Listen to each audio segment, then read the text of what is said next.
دوستو، حضرت شعیب علیہ السلام کا ذکر قرآن پاک میں بار بار آیا ہے تاکہ لوگ آپ کی سچی باتوں سے سبق سیکھتے رہیں۔ پرانے زمانے میں مدین نامی ایک بڑا پر رونق شہر تھا۔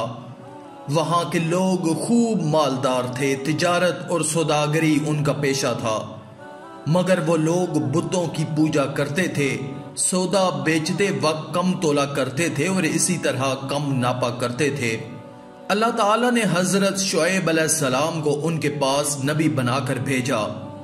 شعیب علیہ السلام نے بڑی نرمی اور عاجزی اور بڑے پیار سے ان لوگوں کو کہنا شروع کیا، اے لوگو، تم صرف ایک اللہ کی عبادت کیا کرو، ناپ تول پوری دیا کرو، لوگوں کو ان کی چیزیں کم تول کر نہ دیا کرو، اور تم سڑکوں پر اس غرض سے نہ بیٹھا کرو کہ اللہ تعالیٰ پر ایمان لانے والوں کو دھمکیاں دو اور اللہ کی راہ سے روکو۔ تم کتنے تھوڑے تھے، پھر اللہ نے تم پر مہربانی کی، تم کو اولاد دی، تم بہت ہو گئے۔ دیکھو، فساد کا نتیجہ ہمیشہ برا ہوتا ہے۔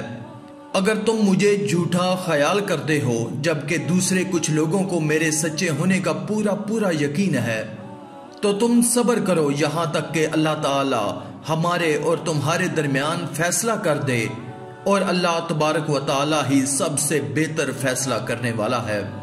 قوم کے دولت مند رئیس لوگ اس بار بار کی نصیحت کو برداشت نہ کر سکے، اور انہوں نے کہا کہ یہ کس طرح ہو سکتا ہے کہ ہم ان معبودوں کو چھوڑ دیں جنہیں ہمارے باپ دادا پوجا کرتے تھے۔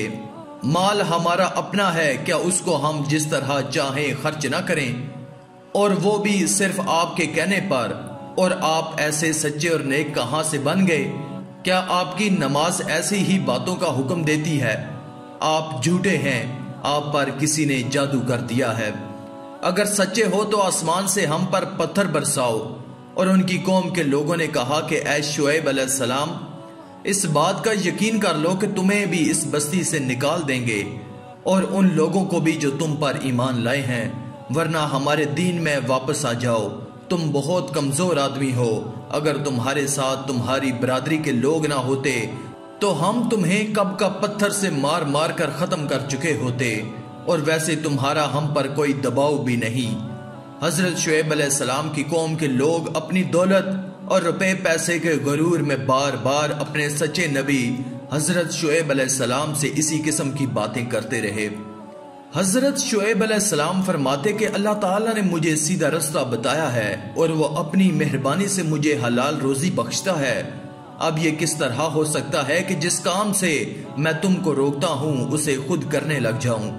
میں تو صرف تم لوگوں کو درست کرنا چاہتا ہوں اور صرف اللہ پر بھروسہ رکھتا ہوں۔